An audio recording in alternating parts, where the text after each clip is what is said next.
תזכו לשנים רבות, נעימות וטובות. The Yalkut Shimoni, which is a gathering of midrashim, he brings a beautiful midrash. And the midrash says, after the 7 days of Sukkot that we've commemorated and celebrated to Hashem, Hashem turns to us and says, Achshav, now, ani ve'atem nismach yachad. I want to rejoice just with you. And therefore, I will not trouble you too much. All you have to is sacrifice, a minimal sacrifice. Par echad, one bull, ayil echad, one ram. Ve'kevan sheshamu Yisrael kach, once the Jewish people heard such a request from the Almighty, hitchilu mekalsin lakadosh baruch hu. They started praising Hashem and saying what we say in Hallel, Zeh hayom asa Hashem, nagila v'nismecha bo. Now it says Rabbi Avin, we don't know how to rejoice on Shemini Atseret. We've got no mitzvot on Shemini, no mitzvot are given on Shemini Atseret to fulfill. It's purely, we call it Atseret because we stopped doing any work. We just have Yom Tov. So how exactly do we rejoice? What do we rejoice with? No lulav, no etrog, no arba minim, no sukkah, no shofar, no, just nagila. So it says in the pasuk, in Shir HaShirim, nagila v'nismecha bach. Our rejoicement is with you, Hashem, with you, the Almighty.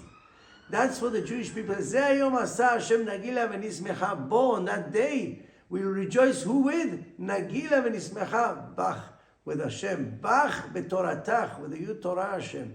Bach bishuatach. It's not for nothing our Chachamim planned the conclusion of the Torah on Shemini Atzeret Simhat Torah. It's the most happiest time where we are only purely rejoicing, just us and Hashem. But for that, we needed the 7 days of Sukkot.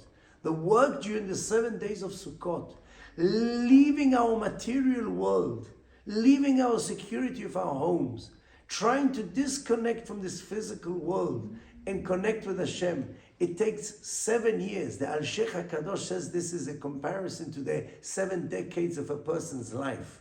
We are involved in physicality. We try to purify the physicality and make it spiritual. After the 7 days of Sukkot, we finally reach the peak and we are able to tell Hashem, Nagila v'nismecha bach. Hashem tells us, Zeh hayom asa Hashem. This is the day which God made. This is the special day where you've removed yourself and you've worked to yourself for a whole week. Now, let us, me and you, with no division between me and you, we want to rejoice just with Borei Olam. How do we rejoice with Hashem? Bach betoratach, with your Torah. The Torah is what we rejoice with. Bishuatach, with your salvation. Torah brings about closeness to Hashem. We have to remember this even after the Hagim. The way to come close to Hashem, Hashem says, is come to my Torah. Come close to the laws of the Torah. Come close to the study of Torah. That's the way we can rejoice with Borei Olam together. It says, Kudsha berichu ve'oraita hadu. God and the Torah is one. God compiled, wrote the Torah. When we learn Torah, we are literally learning words of Hashem. The closest possible way to get to Hashem is with Torah. And that's what Shemini Atzeret comes. No mitzvot were given other than purely rejoicing Bach with Hashem and Bach Bishuato.